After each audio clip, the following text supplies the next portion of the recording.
Programming on KSTB is brought to you by Crazy Connor's Quality Carpets. Hey folks, I'm Crazy Connor, and I sell flying carpets at Crazy Connor's Quality Carpets. At Crazy Connor's, our goal is to get you into the skies today, no matter what. Trust me, no one can beat our rugs. That won't stop you from cleaning up with a great deal. Let us floor you with what a good bargain you'll get on flying carpets. Don't sweep your dreams of being in the sky under the rug. How many carpet puns do I need to make to get you to shop at Crazy Connor's Quality Carpets? Because I have more, and I will use them. Crazy Connor's Quality Carpets will weave you a great deal. Nothing captures the imagination quite like the sea. The salt spray, the breeze, and the huge ships. But for most people, the sea is a distant idea, or an occasional trip, which is not the case for everyone. As we'll learn today, visiting with the orcs who spend nearly their entire lives on ships, sailing around, fishing, trading, and occasionally fighting off pirates. It's adventure on the high seas when we take a Verhaalgard Venture to the Fangwind Fleet. For our visit to the Fangwind Fleet, we're meeting up today with Dr. Goran Fangwind, the 10th dentist, who is returning to the fleet for the first time in several years. How's it going, Doc? It goes well, Arenther. Are you prepared to be underway? I think so. I've actually never been on a ship before, but I did get a seasickness cure potion from Saya, and I made her drink some of it first, so I'm reasonably certain that's actually what it is. So, which one of these ships is part of the fleet? The ships of the fleet rarely come this close to land. No, we shall be riding out to the Crown Fang in this longboat. Ah, it's certainly a bit narrow. We don't need to worry about it capsizing, do we? Probably not. But if it did, we would simply swim the rest of the way. Right. Sure. Okay, let me just check the details of my adventurer's insurance policy. I'm almost positive that lost at sea is something I'm covered against. But we made it out to the Fang Crown just fine. If, like me, you'd spent your entire life within view of the shore, the first view of the fleet is really something to behold. At first, it seems like there might be a forest over the horizon. The masts of the myriad ships give the illusion that the great trees that went into their construction still live. The Fangwind Fleet is really composed of dozens of ships sailing in a loose formation, each one home to a whole subclan of orcs. We were bound for the Fang Crown, the flagship, and largest by far. And once aboard, I asked Dr. Fangwind if we could visit the ship's galley. Here you are, fresh orcish cooking. Thanks. I've actually never had orcish cooking before. What is it? Eel stew. I'll give it a try. Spicy! Really spicy! Give me some water! I forgot you land dwellers have much more sensitive palates than orcs. We tend to heavily season our food. Water, please! Here, you can drink this. What the heck? Is that salt water? Orcs live at sea. We drink salt water. We always have. Is there any fresh water? Maybe? I will ask. Luckily for me, I had packed my perpetual potion of hydration in my bags, and I got them to give me a milder version of the food so I could still eat. Here's a pro tip for any non-orcs planning on visiting an orc fleet. Pack your own water provisions and ask for, baby food. Seriously. I can eat regular spicy food, but orcish cooking is advanced spicy. You have been warned.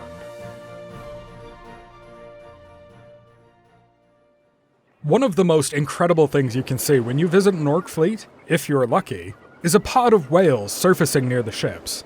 The orcs are closely tied with killer whales in particular, and consider the sighting of an orca pod to be a particularly good omen.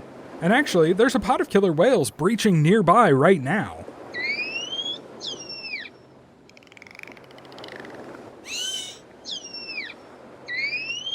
What an amazing sight. Definitely something to look for if you visit the Fangwind Fleet, but let's move on, since it's hard to capture the majesty of Wales on audio alone. So, Goran, you said that you had a quest to undertake while we were visiting. Want to clue me in? Yes. But first, a little background. As you have no doubt noticed, we orcs are nomadic people who live on ships. This is our way of life. But there are occasionally disadvantages to it. Such as? On land, if you have valuables or knowledge that you wish to hide, you have many options. You could bury it beneath your dwelling, for example. But we orcs have no such option. There are a limited number of hiding places on a ship.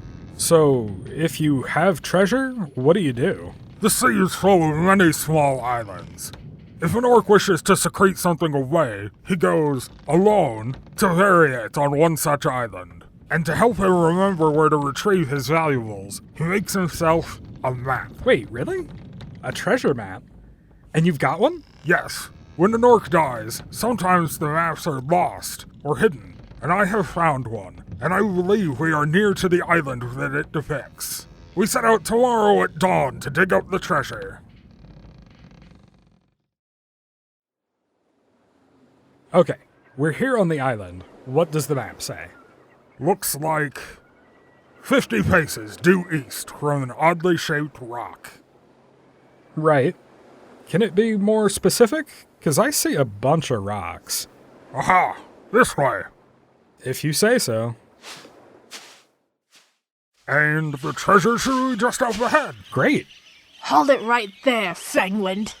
Ah, Dr. Reva Frostblood. Who? She is the 10th dentist of the Frostblood Fleet, the other major orc fleet. She is also something of a personal rival of mine. What are you doing here, Reva? I'm here for the first dentist treasure.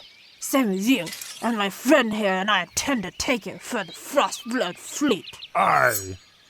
Very well, if this is how you want it. Arenther, I usually prefer to duel with 2 swords, but I could lend one to you. Thanks, but I'll stick with my staff. I can handle myself. Heh, I get the wizard. This shouldn't take long. Go on then. I'm just waiting for you to start. Take this. Gotcha. What? Whoa! How? I got the resonant frequency of your sword when you tried to kill me, and then I resonated your sword to pieces. I recommend you yield. You could try to beat me to death with your fists, of course, but then, why, I might just do the same thing to them that I did to your sword. I yield. Good. Sit on your hands, please. How's it going, Doc? We seem to be fairly evenly matched. You want me to tip the scales, or have you got it? Leave this little wizardling to step in and save you, Fangwind. No! Arenther, stay out of this. I can handle her. Tell me, Dr. Frostblood, how did you find the treasure? I was under the impression that I had discovered the only copy of the map. You have indeed the only copy. I didn't follow the map. I followed you. What? You just followed me here to take it like some common thug? This is not the way of the orc dentist, Reva. You have no honor. Yield, Reva. Return to your fleet in shame. You haven't heard the last of me. Fangwind, you just watch back. Hey, you go too. Get out of here. Oh, right. So, I didn't realize that being an orc dentist involved so much honor. Ha! For a species with teeth on the outside that can, if misaligned, cause serious problems, dentistry is a sacred trust. That's why I have requested for this treasure. Here is a shovel. Let us dig it up. Here it is. Open it up. What's inside? Aha! Exactly as I suspected. Metal cones of various sizes? tusk blanks, ready to be fashioned into replacement tusks for orcs who have lost theirs to battle, age, or disease. That's what this was about? Dentures for orcs? You couldn't have made these yourself? Nonsense. You can't make a prosthetic tusk out of just anything. It must be, in kind you would call it sea coupler. It cannot be mined, as it only exists on the bottom of the sea. It is extremely rare. It is the only metal rope strong enough to replace a tusk and corrosion-resistant enough to withstand years of orc cooking. This stash will help me help many, many orcs. What a treasure! Now, help me lift the chest out of the hole. And that's the Fangwind Fleet. The orcs of Fangwind are both hospitable and intensely honorable. Their wanderlust and love for the sea shows in every aspect of their lives, which makes sense as most orcs live and die by it. We haven't covered every aspect of orc culture here, of course. It's not the season for rigball, a sport played on a series of interconnected ropes strung between two ships. And I wouldn't have been permitted at the annual Orcs Meet Festival, where all orc fleets gather on a huge island for trade, disputes, and ceremonies. But if you can, and you pack your own water, the orcs of the Fangwind Fleet are an excellent people to visit. We'll see you next time we go on a Verhaalgard Venture, when we visit Holm.